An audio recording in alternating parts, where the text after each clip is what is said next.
அஸ்ஸலாமு அலைக்கும். உங்கள் ஜும்மா மேடை சேனலை சப்ஸ்கிரைப் செய்யுங்கள்.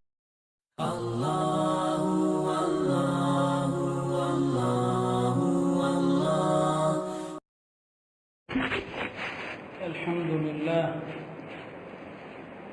نحمده ونستعينه ونستغفره ونؤمن به ونتوكل عليه ونعوذ بالله من شرور أنفسنا ومن سيئات أعمالنا من يهد الله فلا مضل له ومن يضلل فلا هادي له أشهد أن لا إله إلا الله وحده لا شريك له وأشهد أن سيدنا ونبينا ومولانا محمدا عبده ورسوله أرسله ربه بالحق بشيرا ونذيرا وداعيا إلى الله بإذنه وسراجا منيرا صلى الله تعالى عليه وعلى آله وصحبه وبارك وسلم تسليما كثيرا. أما بعد فأعوذ بالله من الشيطان الرجيم. بسم الله الرحمن الرحيم. ولا تطع من أغفلنا قلبه عن ذكرنا وكان أمره فرطا. صدق الله مولانا العظيم. وقال النبي صلى الله عليه وسلم لا يلدغ المؤمن من جحر واحد مرتين أو كما قال عليه الصلاة والسلام. கண்ணியத்திற்குரிய அல்லாஹ்வின் நல்லடியார்களே, சென்ற வாரம் முஸ்லிம்கள் இன்றைய காலகட்டத்திலே அறிவுபூர்வமாக செயல்பட வேண்டும், உணர்ச்சி பூர்வமாக செயல்படக்கூடாது என்பதை நான் வலியுறுத்தியிருந்தேன். அதனுடைய ஒரு தொடராகத்தான் இன்றைய முஸ்லிம்கள் சந்திக்கின்ற சவாலான பல பிரச்சனைகளில் உணர்ச்சி வசப்படுவதற்கு பதிலாக அறிவுபூர்வமாக திட்டமிட்டு செயல்படுவது, விழிப்புணர்வோடு செயல்படுவது. இன்றைக்கு இந்த ரெண்டும் தான் நமக்கு அவசியம். விழிப்புணர்வும் அறிவுபூர்வமாக செயல்படுவதும். உணர்ச்சி வசப்படுகிற போது அதன் விளைவுகள் சமூகத்தை பெரிய அளவிலே பாதிக்கும். பெருமானார் ஸல்லல்லாஹு அலைஹி வஸல்லம் அவர்கள் தம்முடைய முழு வாழ்க்கையிலும் உணர்ச்சிக்கு இடமளித்தது கிடையாது, அறிவுக்கு இடமளித்தார்கள். சூழ்நிலைகளை, சூழ்ச்சிகளை விளங்கி அதற்கு தக்கவாறு விழிப்புணர்வோடு செயல்பட்டார்கள். பெருமானாருடைய வாழ்க்கையிலே நடந்த ஒரு யுத்தகலம் ஹந்தக், அகல் யுத்தம் என்று சொல்வார்கள், அஹ்ஸாப் என்பதாக சொல்வாங்க. ஏறத்தாழ பெருமானார் ஸல்லல்லாஹு அலைஹி வஸல்லம் எதிரிகள் எல்லோருமே ஒன்று சேர்ந்து கொண்டாங்க முஸ்லிம்களுக்கு எதிராக. மதீனாவை சுற்றி குறைஷிகள், கத்தான் கூட்டத்தார்கள் எல்லாரும் ஒன்று சேர்ந்திருக்கிறாங்க. இந்த யுத்தகலத்திலே பெருமானார் ஸல்லல்லாஹு அலைஹி வஸல்லம் அவர்களுக்கும் முஸ்லிம்களுக்கும் பெரிய நெருக்கடி. வெளியிலிருந்து வந்த எதிரிகளால் ஒரு பக்கம் நெருக்கடி, குறைஷிகள், கத்தான் கூட்டத்தார் தருகிற நெருக்கடி. இன்னொரு பக்கம் மதீனாவிலே முஸ்லிம்களோடு ஒப்பந்தம் செய்து அந்த ஒப்பந்தத்தை முறித்த பனு குறைலா யூதர்கள், அவர்கள் ஒரு பக்கம் முஸ்லிம்களுக்கு அச்சுறுத்தலாக நிற்கிறார்கள். இன்னொரு பக்கம் முனாஃபிகீன்கள், முஸ்லிம்களோடு போருக்கு வருவது போல வந்து விடுவார்கள், எல்லா போர்லையும் வந்துடுவாங்க. அதுக்கப்புறம் எங்களுக்கு உடம்பு சரியில்லை, எங்கள் வீட்டுக்கு பாதுகாப்பு இல்லை, மனைவி மக்களுக்கு பாதுகாப்பு இல்லை, நாங்கள் போறோன்னு திரும்பிடுவாங்க. கடைசியாக பார்த்தா பெருமானாரோடு நிற்பது சொற்ப தோழர்கள். இப்படி இக்கட்டான ஒரு நிலை. பெருமானார் ஸல்லல்லாஹு அலைஹி வஸல்லம் சிந்தனை முழுக்க என்ன செய்ய போகிறோம், முஸ்லிம்களை எப்படி பாதுகாக்க போகிறோம். ஏன்னா நாலா பக்கமும் எதிரிகள் சூழ்ந்து நிற்கிறாங்க, 12,000 பேர் கொண்ட எதிரிகள் நிற்கிறாங்க. இந்த நேரத்தில் அல்லாஹ்வுடைய ஒரு உதவி வருகிறது.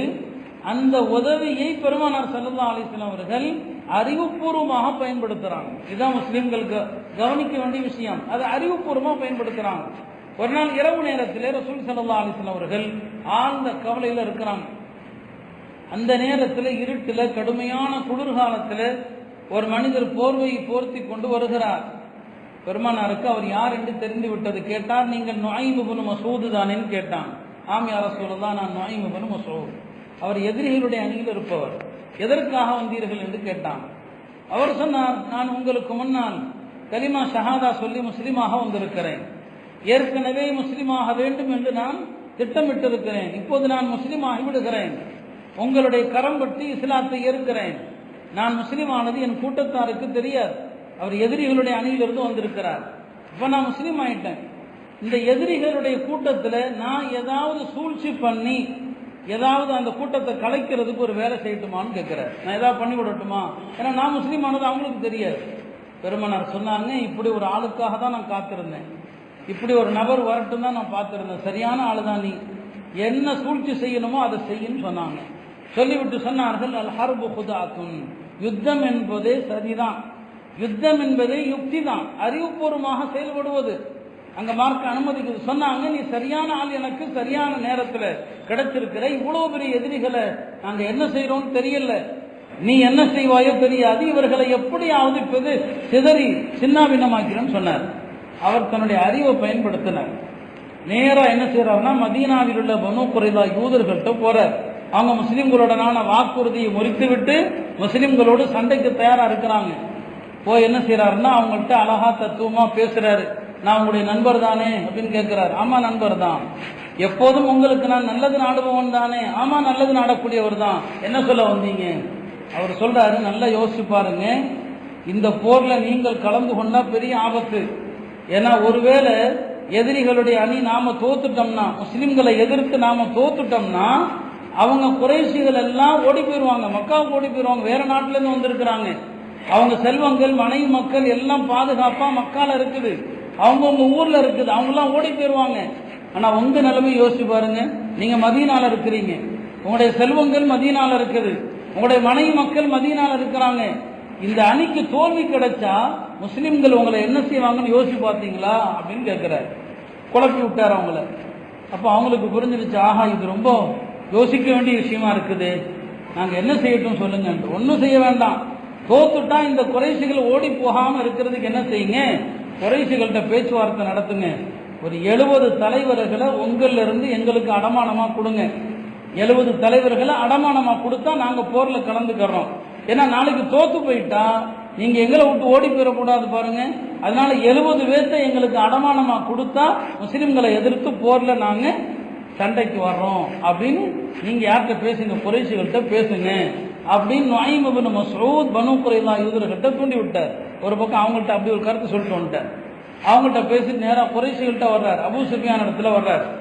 வந்து சொல்றாரு, யூதர்கள் விஷயத்துல ஜாக்கிரதையா இருந்துக்குங்க, அவங்க பெருமானாரோடு மறுபடியும் போய் சேர்ந்துக்கிட்டாங்க, பெருமானாரோடு மறுபடியும் போய் சேர்ந்துக்கிட்டாங்க. அது மட்டும் அல்ல, நபிக்கு ஒரு வாக்குறுதியும் கொடுத்திருக்கிறாங்க, நாங்க உங்களுக்கு செஞ்ச துரோகத்துக்கு பதிலா குறைசிகள்ல ஒரு 70 தலைவர்களை பிடிச்சு கொடுக்கிறோம், அத்தனை பேரையும் கொண்டு விடுங்க அப்படின்னு திட்டம் போட்டு வச்சிருக்கிறாங்க, அப்படின்னு திட்டம் போட்டிருக்கிறாங்க. எனவே குறைசிகள் நீங்க யூதர்கள் விஷயத்துல எச்சரிக்கையா இருந்துங்க, அவங்கள நம்பாதீங்கன்னு சொல்லி அபூ சுஃபியான் போய் அங்க குழப்பி விட்டார். இது என்னடா வம்பா போச்சு. அடுத்த நாள் அபூ சுஃபியான் என்ன பண்றாரு, தன்னுடைய மகனை அனுப்புறாரு, பனு குறைலா யூதர்கிட்ட போய் பேசுப்பான்னு சொல்லி. என்ன பேச சொல்றாரு, இப்படியே எத்தனை நாள் தான் இங்க நிக்கிறது, சண்டைக்கு தயாராகுவோம், எல்லாரும் முஸ்லிம்களை எதிர்த்து சண்டை போடுவோம், பேசுப்பான்னு சொல்லி. அபூ சுஃபியானுடைய மகன் பனு குறைலா யூதர்கள்ட்ட வர்றாரு. வந்து பேசுறாரு, என் தந்தை முஸ்லிம்களுக்கு எதிராக களத்துல குதிக்கிறதுக்கு அழைப்பு கொடுக்கிறாருன்னு சொல்லி. அப்போ பனு குறைலா யூதர்கள் சொல்றது, நாங்க சண்டைக்கு வர்றோம், போருக்கு வர்றோம், ஆனா கண்டிஷன் என்னன்னா உங்கள்ல இருந்து 70 பேர்த்த எங்கள்கிட்ட அடமானமா கொடுங்க, அடமானமா கொடுத்தா சண்டைக்கு வர்றோம்னு சொல்லி.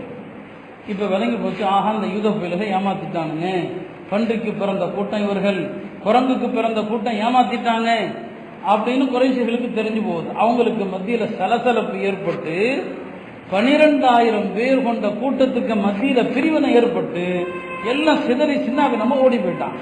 இது அல்லாஹ் குர்ஆன்லயும் சொல்லுவான், யா அய்யுஹல்லதீன ஆமனு ذ்குரு நிஅமத்தல்லாஹி அலைக்கும் இஸ் ஜாஅத்கும் ஜுனூதுன் ஃபஅர்சல்னா அலைஹிம் ரீஹன் வஜுனூதன் லம் தரவுஹா. அல்லாஹ் குர்ஆன்ல சொல்லுவான் சூரா அஹ்ஸாப்ல. அப்ப அந்த பெருமானார் ஸல்லல்லாஹு அலைஹி வஸல்லம் அவர்கள் அந்த சஹாபியை பயன்படுத்தி 12,000 பேரை எப்படி பிரிக்கிறது, ஒரு அறிவை பயன்படுத்தி ஒரு யுக்தி ஒரு சூழ்ச்சி செஞ்சாங்க.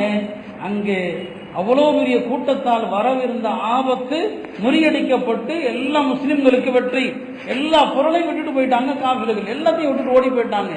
இன்னைக்கு இந்த யுக்தியை தானே பிஜேபி கையாளுது, இந்த யுக்தியை தான் ஆர்எஸ்எஸ் கையாளுகிறது, இந்த அறிவை தான் பிராமணர்கள் கையில் பயன்படுத்துறாங்க, இந்த யுக்தியை தான் உலகம் முழுவதும் யூதர்கள் பயன்படுத்துறாங்க. ஆனா அந்த யுக்தி நம்மகிட்ட கிடையாது, அந்த யுக்தி நம்மகிட்ட இல்லை, இந்த விழிப்புணர்வு நம்மகிட்ட கிடையாது. ரசூல் ஸல்லல்லாஹு அலைஹி வஸல்லம் அவர்கள் இந்த உம்மத்துக்கு எல்லா விதமான அறிவுபூர்வமான விஷயங்களையும் கற்றுக் கொடுத்தாங்க, நாம் அதை யூஸ் பண்றதில்லை. அதன் விளைவு தான் நாம அடிக்கு மேல அடி, வீழ்ச்சிக்கு மேல வீழ்ச்சி. ரசூல் ஸல்லல்லாஹு அலைஹி வஸல்லம் அவர்கள் இந்த அளவுக்கு நமக்கு சொல்லி தந்தாங்க, ஒரு முஸ்லிம் ஒரு முறை ஏமாந்தால் இன்னொரு முறை ஏமாறக்கூடாது. ஒரு புதருக்குள் ஒரு முஸ்லிம் ஒரு தடவை தீண்டப்பட்டால் மறுபடி தீண்டப்படக்கூடாதுன்னு சொன்னாங்க. நான் வாசித்த ஹதீஸுடைய அர்த்தமும் அதுதான். லா யுல்தகுல் முஃமின் மின் ஜுஹரி வாஹிதின் மர்ரத்தைன். ஒரு முஸ்லிம் ஒரே புதர்ல 2 தடவை கொட்டு வாங்க முடியாது, 2 தடவை கொட்டு வாங்க கூடாது. அது எப்ப சொன்னாங்க? நபி ஸல்லல்லாஹு அலைஹி வஸல்லம் அவர்கள் பத்ர் போர்ல முஸ்லிம்கள் வெற்றி பெற்று கைதிகளை பிடிச்சு வச்சிருக்கிறாங்க. அந்த கைதிகளிடத்துல ஒன்று பிணைத்தகை கொடுத்து விடுதலையாகிக்கொள் என்று சொல்லப்படுது. அந்த கைதிகளா பிடிபட்டவர்கள் ஒரு கைதி மக்கா காபிர், ஒரு கவிஞர் அபு அஸ்ஸா என்று ஒரு கவிஞர்.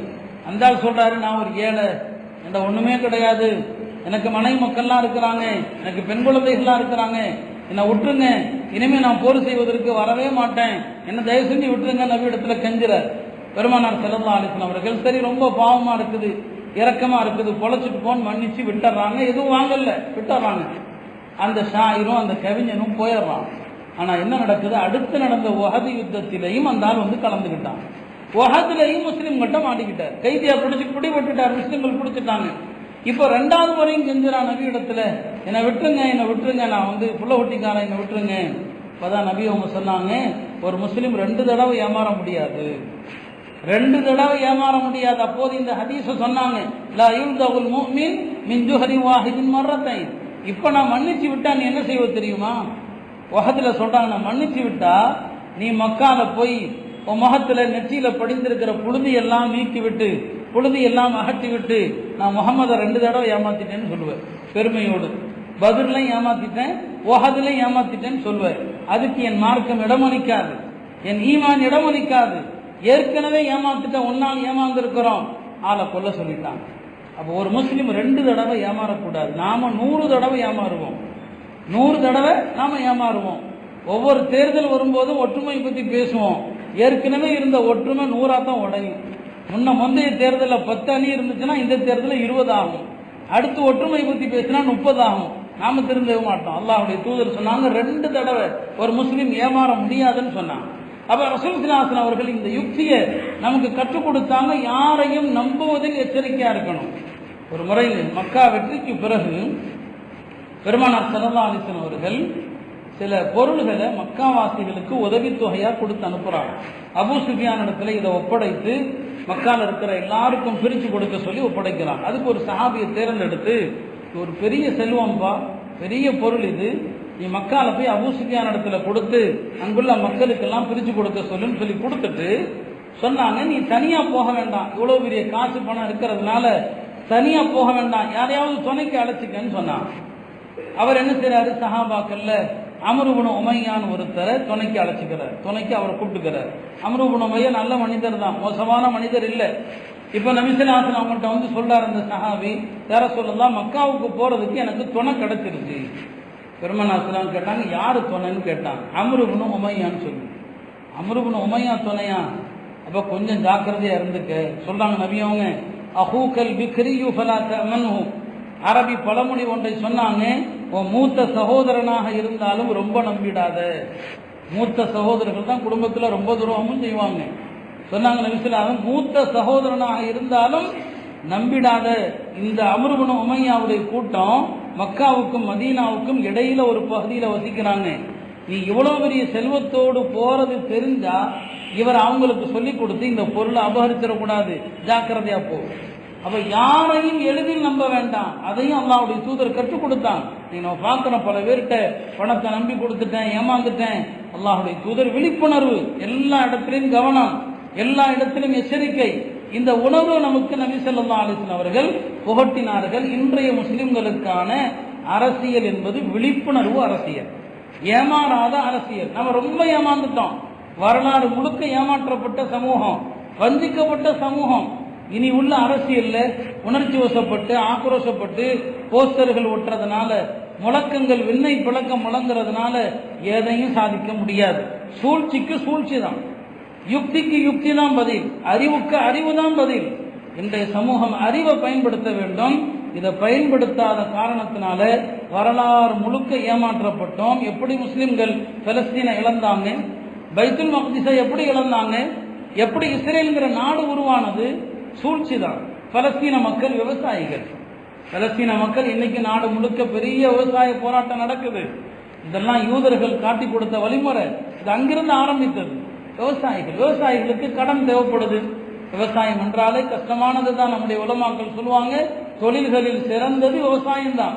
நான் போன வாரமும் அதை பத்தி சில விஷயங்களை நினைவுபடுத்தினேன். விவசாயிகள் சில நேரங்களில் விவசாயிகளுக்கு கடன் வாங்க தேவை ஏற்படும்.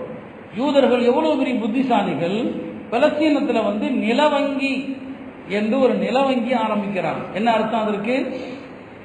பலஸ்தீன முஸ்லிம்களுக்கு விவசாயத்திற்கு கடன் உதவி செய்யப்படும். விவசாயத்திற்கு கடன் உதவி, நிலத்தை அடமானமா வைங்க, கடன் தருகிறோம்.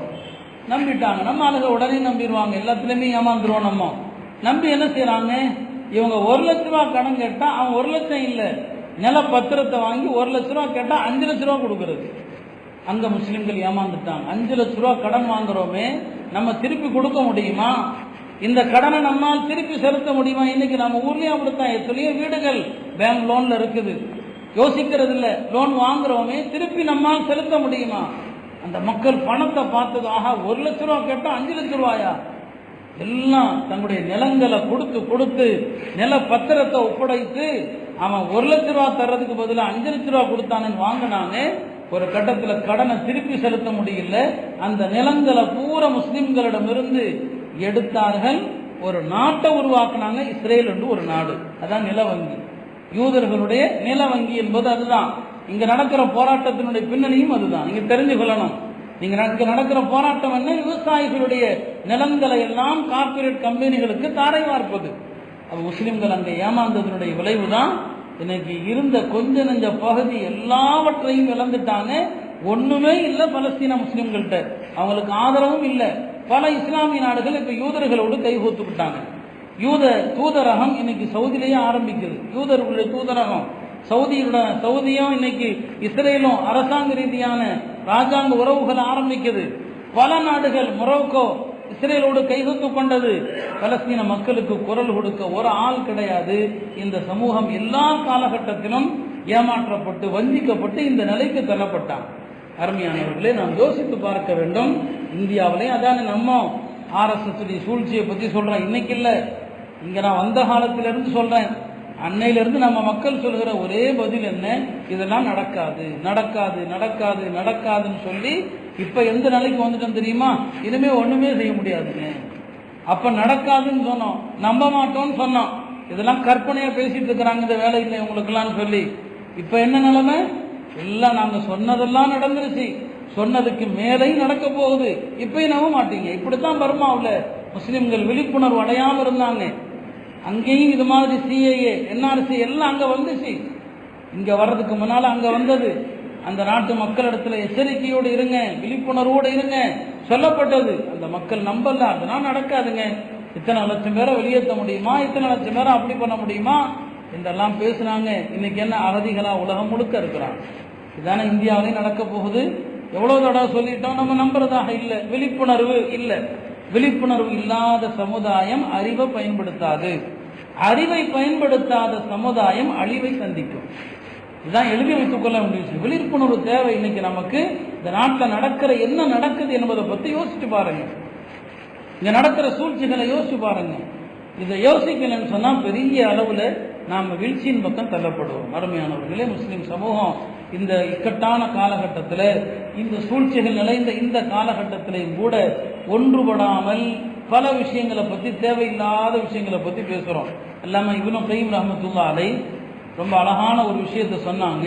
அவங்களுடைய ஒரு கிதாபில், மதாரிஜுஸ் சாலிகீன் ஒரு கிதாபில், ஷைத்தான் ஒரு முஸ்லிமை வழிகெடுப்பதற்கு 7 சூழ்ச்சி வலையை வச்சிருக்கிறான். 7 வகையான சூழ்ச்சி வலை. ஒரு முஸ்லிமை வழிகெடுப்பதற்கு ஷைத்தான் விரிக்கின்ற வலை 7 வகையான வலை. அதுல முதலாவது என்ன அப்படின்னு சொன்னா குஃபர்.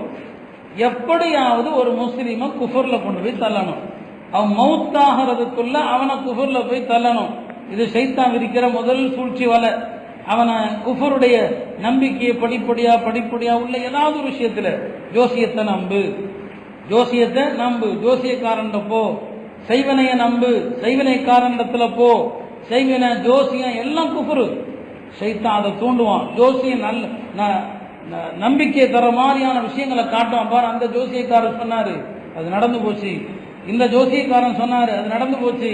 இவர் ஜாதகத்தை நம்பல, அதனால பாரு தோத்து போயிட்டாரு, நம்ப வைத்து நம்மை குஃபர்ல தள்ள முயற்சி செய்வாங்க. பல பேர் அதுல விழுந்துருவாங்க, அவங்கள அறியாம விழுந்துருவாங்க. சில முஸ்லிம்கள் உறுதியா இருப்பாங்க, ஷைத்தானுடைய இந்த முதல் சூழ்ச்சி வலையில தப்பிடுவாங்க. எந்த சூழ்ச்சி வலையில? குஃபருங்கிற சூழ்ச்சி வலையில் இருந்து. அதுல இருந்து தப்பிட்டீங்களா, ஷைத்தான் விடமாட்டான், அடுத்த சூழ்ச்சி வலை எடுப்பான். அது பிதாத்துங்கிற வலை. மார்க்கத்தில் இல்லாத அமல்களை அழகா காட்டி இதெல்லாம் செய்ய வைப்பான். நீ தொலை தேவையில்லை, நோன்பு வைக்க தேவையில்லை, ஜக்காத்து கொடுக்க தேவையில்லை, இந்த சடங்கை பூரா செஞ்சினா போதும்னு நம்ப வைப்பான். நாமளும் இதெல்லாம் நல்ல விஷயம், இது சொன்னா ரொம்ப போயிடும். உதாரணம் சொன்னா நீங்களும் பிரச்சனை ஆயிடும். இதுக்கெல்லாம் உதாரணம் சொன்னா பிதாத்துனா என்னன்னு உதாரணம் சொன்னா ஆஹா பத்தியா வஹாபி பத்தி காட்டாருமா. இது சைத்தானுடைய சூழ்ச்சி வலை.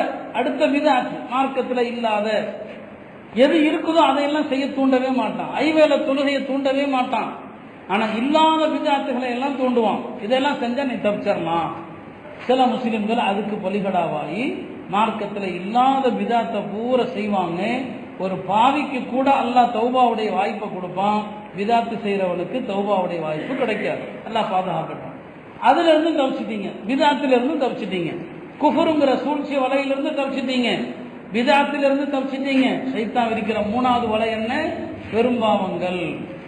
பெரும்பாவங்கள் என்ன செய்வான்? இப்ப நீ நல்ல முஸ்லீமா இருக்கிற, ஈமான் கொண்டிருக்கிற, அல்லாஹ் உன்னையெல்லாம் நரகத்துக்கு அனுப்ப மாட்டான், நீ பாவம் செஞ்சாலும் நரகத்துக்கு போக மாட்ட, நீ வட்டி வாங்கினாலும் நரகத்துக்கு போக மாட்ட, நீ திருடினாலும் நரகத்துக்கு போக மாட்ட, நீ மது அருந்தினாலும் நரகத்துக்கு போக மாட்ட. அடுத்த வலையை விரிப்பான். ஏன்னா நீ முஸ்லீம் நரகத்துக்கு போக மாட்ட அப்படிமா.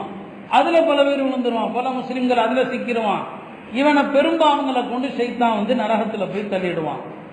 அதுலயும் தப்பிச்சு வந்துட்டீங்க, பெரிய பாவங்கள்லையும் சிக்கல. நாலாவது வலை ஷைத்தானுடைய வலை என்ன? சின்ன சின்ன பாவங்களை செய்ய வைப்பான். இவன் பெரும்பாவங்கள் செய்ய மாட்டான், சின்ன பாவங்கள். நம்ம பாவம்னே நினைக்க மாட்டோம், அதெல்லாம் தவறுனே நினைக்க மாட்டோம், தகாத வார்த்தைகளை பேச வைப்பான். நம்ம நினைப்போம் இதுல என்ன வந்துருச்சு நினைப்போம். தெரியாம சில வார்த்தைகளை பேசுறோம், சின்ன சின்ன வார்த்தைகள். ஷைத்தானுக்கு அது போதும், அந்த ஒரு வார்த்தையை கொண்டு போய் உங்களை நரகத்துல தள்ளிடுவான். அதனாலதான் பெருமானார் ஸல்லல்லாஹு அலைஹி சொல்லுவாங்க, அல்லாஹ்வையும் மறுமையும் நம்பக்கூடியவர்களாக இருந்தால் பேசினா நல்லதை பேசுங்க, இல்லைன்னா வாயை மூடிட்டு உட்காந்துருங்க. அப்ப அந்த சின்ன பாவத்தை செய்ய வைப்பான். சரி, அதுலயும் தப்பிச்சிட்டீங்க. 4 சூழ்ச்சி வலை ஷைத்தான். உங்க என்னங்க எதுவுமே பழிக்கல, அவனுடைய எந்த பாச்சாவும். 5வது என்ன செய்வான்னு சொன்னா, மார்க்க அனுமதி அளித்திருக்கு இல்லையா, அந்த அனுமதி அளித்த விஷயங்களில் உங்களை எல்லை மீற செய்வான். மார்க்கம் அனுமதி அளித்த விஷயங்களில் எல்லை மீற செய்வான். இதைத்தான் நம்ம பயான்ல பல தடவை சொல்றோம். திருமணங்கள், அதுல விருந்து போடுறது மார்க்கத்தில் இருக்குது, அனுமதி அளிக்கப்பட்டது. நான் பல தடவை திரும்ப திரும்ப நான் உங்களுக்கு சொல்லியிருக்கிறேன். ஆனா அனுமதி அளிக்கப்பட்டவைகளிலும் எல்லை மீறக்கூடாது. அதுல எல்லை மீறினால் அதை கொண்டு ஷைத்தான் வழிகெடுத்துருவான். இமாம்கள் சொல்லுவாங்க, ஒரு மனிதன் எப்ப முத்தகியாக இரையச்சம் உடையவனாக ஆவான்னு சொன்னா, ஹலாலான பல விஷயங்களை செய்யாம இருக்கணும். ஹராம செய்யாம இருந்தா முத்தகி அல்ல. அல்லாஹ் அனுமதி கொடுத்திருக்கிறான் பாருங்க, அதையும் கூட பல நேரங்களில் செய்யக்கூடாது. அதை செய்யாம இருந்தாதான் நீங்க முத்தகிங்கிற அந்தஸ்து அடைவீங்க. சில நேரங்களில் ஷைத்தான் எதை கொண்டு வழிகெடுப்பான்னா, முபாஹான விஷயங்கள், அனுமதி அளிக்கப்பட்ட விஷயங்களில் எல்லை மீறுது. அனுமதி அளிக்கப்பட்ட எல்லா விஷயங்கள்னா என்ன? விருந்து போடலாம், சாப்பாடு போடலாம், கார் வாங்கலாம், வீடு கட்டலாம், எல்லாம் கூடும். ஆனா அதுல ரொம்ப மூழ்கிறது, எந்த வீட்டை பார்த்தாலும் யார் வீடு இது, யார் கட்டினது, எப்படி கட்டினீங்க, யாரை வச்சு கட்டினீங்க, ரொம்ப ஈடுபாடு காட்டுறது ஷைத்தானுடைய வழிகேடு. கல்யாண வீட்டுக்கு போனோம், சாப்பிட்டோம், அல்ஹம்துலில்லாஹ் நல்ல சாப்பாடு. ஒரு சாப்பாட்டை ரொம்ப மெச்சுறது, யார் சமைச்சது, எந்த ஊர்ல இருந்து கூட்டு வந்தீங்க சமையல்காரனை, என்ன அருமையான சாப்பாடு. இது அனுமதி அளிக்கப்பட்ட விஷயத்துல எல்லை மீறுதல். அப்ப எதை பார்த்தாலும் ஆசைப்படுறது, இதுவும் நமக்கு வேணும், அந்த காரை பார்த்தா அதுவும் நமக்கு வேணும், இந்த வீட்டை பார்த்தா இதுவும் நமக்கு வேணும், இந்த சாப்பாடை பார்த்தா அடுத்து நான் கல்யாணத்துல இந்த மாதிரி சாப்பாடு போடுவேன். இதெல்லாம் அனுமதி அளிக்கப்பட்ட விஷயத்துல எல்லை மீறுதல். இதை சொன்னா, ஏன் மார்க்கத்துல அனுமதி இல்லையா கல்யாணத்துல விருந்து போடுறதுக்கு? நமக்கு மார்க்கத்தை சொல்லி தர்றான். நீங்க கிதாபுகளை எடுத்து பாருங்க, நான் சொல்லல, அறிஞர் பெருமக்கள் சொல்லக்கூடிய விஷயம். இமாம் நவவி ரஹ்மத்துல்லாஹி அலைஹி சொன்னாங்க, முத்தகி என்று ஏன் சொல்லப்படுது? முத்தகினா தவிர்ந்திருப்பவர் என்று அர்த்தம். தவிர்ந்திருப்பதுன்னா விளக்கம் சொன்னாங்க, ஹராம செய்யாம தவிர்ந்திருப்பதற்கு பெயர் தக்வா அல்ல. அல்லாஹ் அனுமதித்த பல விஷயங்களை தவிர்த்திருக்க வேண்டும். இப்ப ஷைத்தான் அப்படி வழிகெடுப்பான். இது 5வது சூழ்ச்சி வலை. ஆறாவது சூழ்ச்சி வலை என்னன்னு சொன்னா, ஷைத்தான் வந்து நிறைய நன்மைகள் தரக்கூடிய விஷயங்களை விட்டும் உங்களை திருப்பிடுவான். சில காரியங்கள் நிறைய நன்மை தரும், அந்த நிறைய நன்மைகள் தரக்கூடிய விஷயங்களை விட்டுட்டு கம்மியான நன்மைகள் தரக்கூடிய விஷயத்தின் பக்கம் உங்க கவனத்தை கொண்டு போயிடுவான். நீங்க நல்லதானே செய்றீங்கன்னு நினைப்பீங்க, நம்ம நல்லதானே பண்ணிட்டு இருக்கிறோம். நிறைய நன்மைகள் தரக்கூடிய விஷயங்களை விட்டுட்டு கம்மியான நன்மைகள் தரக்கூடிய விஷயத்தின் பக்கம் திரும்ப. இதுவும் ஷைத்தானுடைய சூழ்ச்சி வலை. இதுக்கு நான் உதாரணம் சொன்னா நீங்க தவறா நினைக்க கூடாது. லைலத்துல் கத்ர் புனிதமான இரவு இல்லையா, ரமதானுடைய 27ஆம் அன்றைக்கு புனிதமான இரவு. அந்த புனிதமான இரவுல என்ன செய்யணும்? அன்னைக்கு தராவி சொல்லணும், இஷா ஜமாத்தா சொல்லணும், அன்னைக்கு விழித்திருந்து குரான் ஓதணும், நிறைய ரக்காத்துகள் நஃபில்கள் சொல்லணும். இதெல்லாம் நன்மை. ஆனா என்ன நடக்குது தெரியுங்களா? அன்னைக்கு தான் நாம 8:30 மணிக்கு சொல்ல வேண்டிய தொழுகை 10 மணிக்கு வைப்போம். அந்த 10 மணி வரைக்கும் என்ன செய்ய, ஊர் சுத்திட்டு இருப்போம். 10 மணிக்கு தான் நடக்குது. யோசிச்சு பாருங்க. கம்மியா, அதாவது நிறைய நன்மைகள் அன்னைக்கு அடையணும். அன்னைக்கு சீக்கிரம் தராவீஹ் சொல்லணும், அன்னைக்கு சீக்கிரம் வந்து நஃபில்கள் சொல்லணும், ராத்திரி முழுக்க குரான் ஓதணும். ஆனா ஷைத்தான் என்ன பண்ணுவான்னா, அன்னைக்கு தான் நம்மளை திருப்புவான். இவன் இன்னைக்கு நிறைய அமல் செஞ்சிடக்கூடாது, இன்னைக்கு தொழுகை 10:30 மணிக்கு வை, 10:30 மணிக்கு தொழுகை, 10:30 மணிக்கு தொழுது முடிச்சுட்டு அப்புறம் பயான் 1.5 மணி நேரம், அப்புறம் வெளியில கொஞ்சம் டீ குடிக்கிற அரட்டை அடிக்கிற கொஞ்சம் நேரம், எல்லாம் சேர்ந்து கடைசியில் பார்த்தா ஒரு 5-6 ரக்காத் தொழுது போட்டு வீட்டில் போய் சார் சாப்பிட்டு தூங்கியா முடிஞ்சு போச்சு. ஷைத்தானுடைய சூழ்ச்சி. நிறைய நன்மைகளை விட்டும் கம்மியான நன்மைகளின் பக்கம் ஷைத்தான் திருப்புவான். இந்த சூழ்ச்சியில நீங்க சிக்கக்கூடாது. இது 6வது சூழ்ச்சி வலை. 7வது சூழ்ச்சி வலை என்னன்னா, இது எல்லாத்துல இருந்து தப்பிச்சிட்டீங்கன்னா, முஸ்லிம்கள் இதுல எதுலையுமே மாட்டலையா, என்ன பண்ணுவான்? முஸ்லிம்களுக்கு மத்தியில் சண்டையை மூட்டி விட்டுருவான். கடைசி வலை என்ன? சண்டையை மூட்டி விடு, பிரச்சனையை மூட்டி விடு. நமக்குள்ள சின்ன சின்ன விஷயங்கள், தொழுகையில எப்படி தொழுகிறது, எங்க கையை கட்டுறது, எல்லாமே நபி அவங்க செஞ்சது, எல்லாமே ஹதீஸ்ல இருக்கிறது, அதுவா இதுவான் சண்டையை மூட்டி விட்டு நமக்கு மத்தியில ஒற்றுமையை குலைச்சிருவான். ஒற்றுமையை குலைச்சிட்டான், முடிஞ்சு போச்சு. அதுதான் தோல்விக்கான அஸ்திவாரமே, அதுதான். ஒற்றுமை இல்லாம முடியாது. அதுதான் இன்னைக்கு உம்மத்துல பிரச்சனை, ஒற்றுமை கிடையாது. இந்த சூழ்நிலையில பிஜேபி அரசாங்கம் நம்முடைய தலையை வெட்டுறதுக்கு சூழ்ச்சி பண்ணுது. நாம இன்னைக்கும் அது இருக்குதா இது இருக்குதா, அந்த தரீக்கா சரியா இந்த தரீக்கா சரியா, அந்த இயக்கம் சரியா இந்த இயக்கம் சரியா, சண்டை. ஒற்றுமையில தான் அல்லாஹ்வுடைய எல்லா விஷயத்திலும் ஒற்றுமை. தனியா தொழுதாலும் நிக்கிறோம், ருக்கு செய்யறோம், எல்லாம் பண்றோம். ஜமாத்தா தொழுதாலும் அதைத்தான் செய்யறோம். ஆனா தனியா தொழுவதை விட ஜமாத்தா தொழுதா 27 மடங்கு நன்மை அதிகம். தனியா சாப்பிட்றதை விட சேர்ந்து சாப்பிட்டா பரக்கத்து அதிகம். வியாபாரம் தனியா செய்வதை விட கூட்டா செஞ்சா நன்மை அதிகம். பெருமானார் ஸல்லல்லாஹு அலைஹி சொல்லுவாங்க, அல் பரக்கத்து ஃபீ ஸலாத்தி, 3 விஷயங்கள்ல பரக்கத்து இருக்கு. பரக்கத்து 3 விஷயங்கள்ல. ஒன்று அஷ்ஷிர்கா, கூட்டு வியாபாரம். தனியா வியாபாரம் செய்யாதீங்க, கூட்டா வியாபாரம் செய்யுங்க, பரக்கத்து இருக்குதுன்னா. 2வது அல் முதாரபா, முதாரபா வியாபாரம். முதாரபானா என்ன? ஒருத்தட்ட முதலீடு கொடுத்து நாம வந்து அதுல பங்குதாரர்களாக ஆகிக்க. நாம உழைக்க மாட்டோம், வேறொருத்தர் உழைப்பார், காசை கொடுத்து நீ வந்து வியாபாரம் பண்ணு. இதுல அல்லாஹ் பரக்கத்தை வச்சிருக்கிறான்னு சொன்னாங்க. 3வது தவணை வியாபாரம். ரொக்க வியாபாரத்தை விட தவணை வியாபாரத்தில் பரக்கத்து இருக்குதுன்னாங்க. அருமையானவர்களே, ஹதீஸினுடைய முதல் பகுதி என்ன?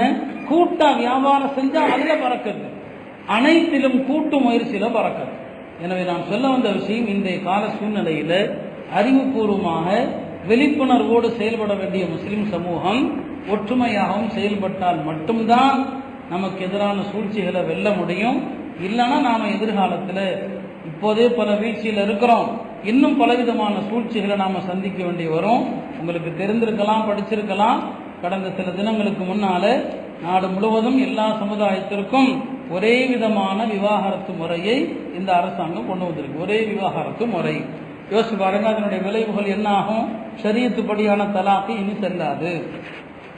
மார்க்கப்படியான தலாக்கு ஒவ்வொரு விஷயத்திலும் அவங்க போயிட்டே இருக்கிறாங்க, அவன் சிந்திச்சுக்கிட்டே இருக்கிறான். எந்த காலத்தையும் வீணாக்குறது இல்லை, எந்த லாக்டவுன் காலத்திலையும் அவங்க திட்டங்களை தீட்டுறதை நிறுத்துறது இல்லை. இப்போ அதை கொண்டு வந்துட்டான். கிட்டத்தட்ட பொது சிவில் சட்டத்திற்கான முதல் படி. அடுத்து எல்லா விஷயத்திலையும் நுழைஞ்சிருவாங்க.